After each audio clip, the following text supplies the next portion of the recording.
श्रीमद् भागवत महात्म का तीसरा अध्याय। भक्ति के कष्ट की निवृत्ति। नारद जी कहते हैं, अब मैं भक्ति, ज्ञान और वैराग्य को स्थापित करने के लिए प्रयत्न पूर्वक श्री सुखदेव जी के कहे हुए भागवत शास्त्र की कथा द्वारा उज्जवल ज्ञान यज्ञ करूँगा। यह यज्ञ मुझे कहाँ करना चाहिए? आप इसके लिए कोई स्थान बता दीजिए। आप लोग वेद के पारगामी हैं, इसलिए मुझे इस शुक शास्त्र की महिमा सुनाइए। यह भी बताइए कि श्रीमद् भागवत की कथा कितने दिनों में सुनानी चाहिए और उसके सुनने की विधि क्या है। सनकादि बोले, नारद जी, आप बड़े विनीत और विवेकी हैं। सुनिए, हम आपको ये सब बातें बताते हैं। हरिद्वार के पास आनंद नाम का एक घाट है। वहाँ अनेकों ऋषि रहते हैं तथा देवता और सिद्ध लोग भी उसका सेवन करते रहते हैं। भांति भांति के वृक्ष और लताओं के कारण वह बड़ा सघन है और वहाँ बड़ी कोमल नवीन बालू बिछी हुई है। वह घाट बड़ा ही सुरम्य और एकांत प्रदेश में है। वहाँ हर समय सुनहले कमलों की सुगंध आती रहती है। उसके आसपास रहने वाले सिंह, हाथी आदि परस्पर विरोधी जीवों के चित्त में भी वैर भाव नहीं है। वहाँ आप बिना किसी विशेष प्रयत्न के ही ज्ञान यज्ञ आरंभ कर दीजिए। उस स्थान पर कथा में अपूर्व रस का उदय होगा। भक्ति भी अपनी आँखों के ही सामने निर्बल और जरा जीर्ण अवस्था में पड़े हुए ज्ञान और वैराग्य को साथ लेकर वहाँ आ जाएंगी, क्योंकि जहाँ भी श्रीमद् भागवत की कथा होती है वहाँ ये भक्ति आदि अपने आप पहुँच जाते हैं। वहाँ कानों में कथा के शब्द पढ़ने से ये तीनों तरुण हो जाएंगे। सूत जी कहते हैं, इस प्रकार कहकर नारद जी के साथ सनकादि भी श्रीमद् भागवत कथा अमृत का पान करने के लिए वहाँ से तुरंत गंगा तट पर चले आए। जिस समय वे तट पर पहुँचे, भूलोक, देवलोक और ब्रह्मलोक सभी जगह इस कथा का हल्ला हो गया। जो जो भगवत कथा के रसिक विष्णु भक्त थे, वे सभी श्रीमद् भागवत अमृत का पान करने के लिए सबसे आगे दौड़ दौड़ कर आने लगे। भृगु, वशिष्ठ, च्यवन, गौतम, मेधातिथि, देवल, देवरात, परशुराम, विश्वामित्र, शाकल, मार्कंडेय, दत्तात्रेय, पिप्पलाद, योगेश्वर व्यास और पराशर, छायाशुक, जाजली और जहनु आदि सभी प्रधान प्रधान मुनिगण अपने अपने पुत्र, शिष्य और स्त्रियों समेत बड़े प्रेम से वहाँ आए। इनके सिवा वेद, वेदांत, उपनिषद, मंत्र, तंत्र, 17 पुराण और 6 शास्त्र भी मूर्तिमान होकर वहाँ उपस्थित हुए। गंगा आदि नदियाँ, पुष्कर आदि सरोवर, कुरुक्षेत्र आदि समस्त क्षेत्र, सारी दिशाएं, दंडक आदि वन, हिमालय आदि पर्वत तथा देव, गंधर्व और दानव आदि सभी कथा सुनने चले आए। जो लोग अपने गौरव के कारण नहीं आए, महर्षि भृगु उन्हें समझा बुझाकर ले आए। तब कथा सुनाने के लिए दीक्षित होकर श्री कृष्ण परायण सनकादि नारद जी के दिए हुए श्रेष्ठ आसन पर विराजमान हुए। उस समय सभी श्रोताओं ने उनकी वंदना की। श्रोताओं में वैष्णव, विरक्त, सन्यासी, ब्रह्मचारी लोग आगे बैठे और उन सबके आगे नारद जी विराजमान हुए। एक और ऋषिगण, एक और देवता, एक और वेद और उपनिषद आदि तथा एक और तीर्थ बैठे और दूसरी ओर स्त्रियां बैठीं। उस समय सब ओर जय जयकार, नमस्कार और शंखों का शब्द होने लगा और अबीर, गुलाल, खील एवं फूलों की खूब वर्षा होने लगी। कोई कोई देव श्रेष्ठ तो विमानों पर चढ़कर वहाँ बैठे हुए सब लोगों पर कल्प वृक्ष के पुष्पों की वर्षा करने लगे। सूत जी कहते हैं, इस प्रकार पूजा समाप्त होने पर जब सब लोग एकाग्रचित्त हो गए, तब सनकादि ऋषि महात्मा नारद जी को श्रीमद् भागवत का महात्म्य स्पष्ट करके सुनाने लगे। सनकादि ने कहा, अब हम आपको इस भागवत शास्त्र की महिमा सुनाते हैं। इसके श्रवण मात्र से मुक्ति हाथ लग जाती है। श्रीमद् भागवत की कथा का सदा सर्वदा सेवन आस्वादन करना चाहिए।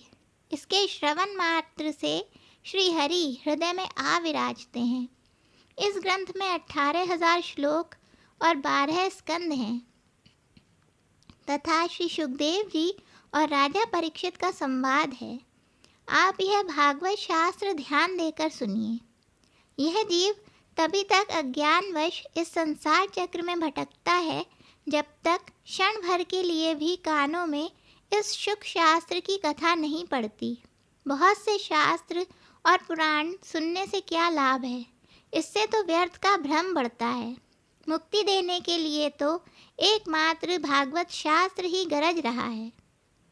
जिस घर में नित्य प्रति श्रीमद् भागवत की कथा होती है वह तीर्थ रूप हो जाता है और जो लोग उसमें रहते हैं उनके सारे पाप नष्ट हो जाते हैं।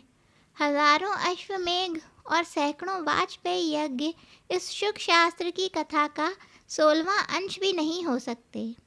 तपोधन, जब तक लोग अच्छी तरह श्रीमद् भागवत श्रवण नहीं करते तभी तक उनके शरीर में पाप निवास करते हैं। फल की दृष्टि से इस शुक शास्त्र कथा की समता गंगा, गया, काशी, पुष्कर या प्रयाग कोई तीर्थ भी नहीं कर सकते। यदि आपको परम गति की इच्छा है तो अपने मुख से ही श्रीमद् भागवत के आधे अथवा चौथाई श्लोक का भी नित्य नियम पूर्वक पाठ कीजिए। ओमकार, गायत्री, पुरुष सूक्त, तीनों वेद, श्रीमद् भागवत, ओम नमो भगवते वासुदेवाय, यह 12 मंत्र 12 मूर्तियों वाले सूर्य भगवान, प्रयाग, संवत्सर रूप काल, ब्राह्मण, अग्निहोत्र, गौ, द्वादशी तिथि, तुलसी, वसंत ऋतु और भगवान पुरुषोत्तम, इन सब में बुद्धिमान लोग वस्तुतः कोई अंतर नहीं मानते। जो पुरुष अहर्निश अर्थ सहित श्रीमद् भागवत शास्त्र का पाठ करता है उसके करोड़ों जन्मों का पाप नष्ट हो जाता है, इसमें तनिक भी संदेह नहीं है। जो पुरुष नित्य प्रति भागवत का आधा या चौथाई श्लोक भी पढ़ता है उसे राजसूय और अश्वमेघ यज्ञों का फल मिलता है। नित्य भागवत का पाठ करना, भगवान का चिंतन करना, तुलसी को सींचना और गौ को की सेवा करना, ये चारों समान हैं। जो पुरुष अंत समय में श्रीमद् भागवत का वाक्य सुन लेता है उस पर प्रसन्न होकर भगवान उसे वैकुंठ धाम दे देते हैं। जो पुरुष इसे सोने के सिंहासन पर रखकर विष्णु भक्त को दान करता है वे अवश्य ही भगवान का सायुज्य प्राप्त करता है। जिस दुष्ट ने अपनी सारी आयु में चित्त को एकाग्र करके श्रीमद् भागवत अमृत का थोड़ा सा भी रसास्वादन नहीं किया उसने तो अपना सारा जन्म चांडाल और गधे के समान व्यर्थ ही गंवा दिया।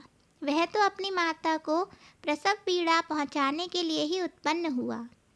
जिसने इस शुक शास्त्र के थोड़े से भी वचन नहीं सुने वह पापात्मा तो जीता हुआ ही मुर्दे के समान है। पृथ्वी के भार स्वरूप उस पशु तुल्य मनुष्य को धिक्कार है। यों स्वर्गलोक में देवताओं में प्रधान इंद्र आदि कहा करते हैं। संसार में श्रीमद् भागवत की कथा का मिलना अवश्य ही कठिन है। जब करोड़ों जन्मों का पुण्य उदय होता है तभी इसकी प्राप्ति होती है। नारद जी, आप बड़े ही बुद्धिमान और योग निधि हैं। आप प्रयत्न पूर्वक कथा का श्रवण कीजिए। इसे सुनने के लिए दिनों का कोई नियम नहीं है, इसे तो सर्वदा ही सुनना अच्छा है। इसे सत्य भाषण और ब्रह्मचर्य पालन पूर्वक सर्वदा ही सुनना श्रेष्ठ माना गया है, किंतु कलयुग में ऐसा होना कठिन है। इसलिए इसकी शुकदेव जी ने जो विशेष विधि बताई है वह जान लेना चाहिए। कलयुग में बहुत दिनों तक चित्त की वृत्तियों को वश में रखना, नियमों में बंधे रहना और किसी पुण्य कार्य के लिए दीक्षित रहना कठिन है। इसलिए सप्ताह श्रवण की विधि है। श्रद्धा पूर्वक कभी भी श्रवण करने से अथवा माघ मास में श्रवण करने से जो फल होता है वही फल श्री सुखदेव जी ने सप्ताह श्रवण में निर्धारित किया है। मन के असंयम, रोगों की बहुलता और आयु की अल्पता के कारण तथा कलयुग में अनेकों दोषों की संभावना से ही सप्ताह श्रवण का विधान किया गया है। जो फल तप, योग और समाधि से भी नहीं प्राप्त हो सकता, वह सर्वांग रूप में सप्ताह श्रवण से सहज में ही मिल जाता है। सप्ताह श्रवण यज्ञ से बढ़कर है, व्रत से बढ़कर है, तप से कहीं बढ़कर है, तीर्थ सेवन से तो सदा ही बड़ा है, योग से बढ़कर है, यहाँ तक कि ध्यान और ज्ञान से भी बढ़कर है। अजी इसकी विशेषता का कहाँ तक वर्णन करें, यह तो सभी से बढ़ चढ़कर है। शौनिक जी ने पूछा, सूत जी, यह तो आपने बड़े आश्चर्य की बात कही। अवश्य ही यह भागवत पुराण योग वेत्ता ब्रह्मा जी के भी आदि कारण श्री नारायण का निरूपण करता है, परंतु यह मोक्ष की प्राप्ति में ज्ञान आदि सभी साधनों का तिरस्कार करके इस युग में उनसे भी कैसे बढ़ गया। सूत जी ने कहा, शौनिक जी, जब भगवान श्री कृष्ण इस धराधाम को छोड़कर अपने नित्य धाम को जाने लगे, तब उनके मुखार विंद से एकादश स्कंद का ज्ञानोपदेश सुनकर भी उद्धव जी ने पूछा। उद्धव जी बोले, गोविंद, अब आप तो अपने भक्तों का कार्य करके परम धाम को पधारना चाहते हैं, किंतु मेरे मन में एक बड़ी चिंता है, उसे सुनकर आप मुझे शांत कीजिए। अब घोर कलिकाल आया ही समझिए, इसलिए संसार में फिर अनेकों दुष्ट प्रकट हो जाएंगे। उनके संसर्ग से जब अनेकों सत्पुरुष भी उग्र प्रकृति के हो जाएंगे, तब उनके भार से दबकर यह गो रूपिणी पृथ्वी किसकी शरण में जाएगी।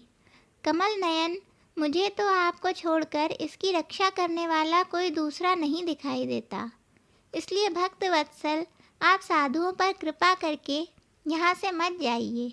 भगवान, आपने निराकार और चिन्ह मात्र होकर भी भक्तों के लिए ही तो यह सगुण रूप धारण किया है, फिर भला आपका वियोग होने पर वे भक्तजन पृथ्वी पर कैसे रह सकते हैं।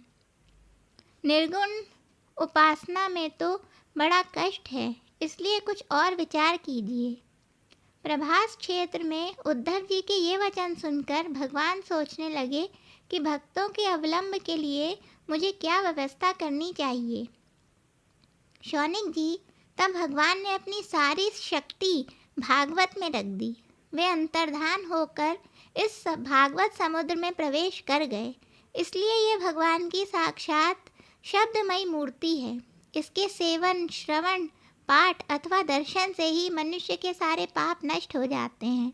इसी से इसका सप्ताह श्रवण सबसे बढ़कर माना गया है, और कलयुग में तो अन्य सब साधनों को छोड़कर यही प्रधान धर्म बताया गया है। कलिकाल में यही ऐसा धर्म है जो दुख, दरिद्रता, दुर्भाग्य और पापों की सफाई कर देता है तथा काम, क्रोध आदि शत्रुओं पर भी विजय दिलाता है। अन्यथा भगवान की इस माया से पीछा छुड़ाना देवताओं के लिए भी कठिन है, मनुष्य तो इसे छोड़ ही कैसे सकते हैं। अतः इसने छूटने के लिए भी सप्ताह श्रवण का विधान किया गया है। सूत जी कहते हैं, शौनिक जी, जिस समय सनकादि मुनीश्वर इस प्रकार सप्ताह श्रवण की महिमा का बखान कर रहे थे, उस सभा में एक बड़ा आश्चर्य हुआ। उसे मैं बतलाता हूँ, सुनो। वहाँ तरुण अवस्था को प्राप्त हुए अपने दोनों पुत्रों को साथ लिए विशुद्ध प्रेम रूपा भक्ति बार बार श्री कृष्ण गोविंद हरे मुरारे, हे नाथ नारायण वासुदेव आदि भगवान नामों का उच्चारण करती हुई अकस्मात प्रकट हो गईं। सभी सदस्यों ने देखा कि परम सुंदरी भक्ति रानी भागवत के अर्थों का आभूषण पहने वहाँ पधारी। मुनियों की उस सभा में सभी यह तर्क वितर्क करने लगे कि ये यहाँ कैसे आईं, कैसे प्रविष्ट हुईं। तब सनकादि ने कहा, ये भक्ति देवी अभी अभी कथा के अर्थ से निकली हैं। उनके ये वचन सुनकर भक्ति ने अपने पुत्रों समेत अत्यंत विनम्र होकर सनत कुमार जी से कहा। भक्ति बोली, मैं कलयुग में नष्ट प्राय हो गई थी, आपने कथामृत से सींचकर मुझे फिर पुष्ट कर दिया। अब आप यह बताइए कि मैं कहाँ रहूँ। यह सुनकर सनकादि ने कहा, तुम भक्तों को भगवान का स्वरूप प्रदान करने वाली, अनन्य प्रेम का संपादन करने वाली और संसार रोग को निर्मूल करने वाली हो। अतः तुम धैर्य धारण करके नित्य निरंतर विष्णु भक्तों के हृदयों में विराजमान रहो, वहीं पर निवास करो। ये कलयुग के दोष भले ही संसार पर अपना प्रभाव डालें, किंतु वहाँ तुम पर इनकी दृष्टि भी नहीं पड़ सकेगी। इस प्रकार उनकी आज्ञा पाते ही भक्ति तुरंत भगवत भक्तों के हृदयों में जा विराजी। जिनके हृदय में एकमात्र श्री हरि की भक्ति निवास करती है, वे त्रिलोकी में अत्यंत निर्धन होने पर भी परम धन्य हैं, क्योंकि इस भक्ति की डोरी से बंध कर तो साक्षात भगवान भी अपना परम धाम छोड़कर उनके हृदय में आज कर बस जाते हैं। भूलोक में यह भागवत साक्षात पर ब्रह्म का विग्रह है। हम इसकी महिमा कहाँ तक वर्णन करें। इसका आश्रय लेकर इसे सुनाने से तो सुनने और सुनाने वाले दोनों को ही भगवान श्री कृष्ण की समता प्राप्त हो जाती है। अतः इसे छोड़कर अन्य धर्मों से क्या प्रयोजन है। श्रीमद् भागवत महात्म्य के 3 अध्याय संपूर्ण हुए।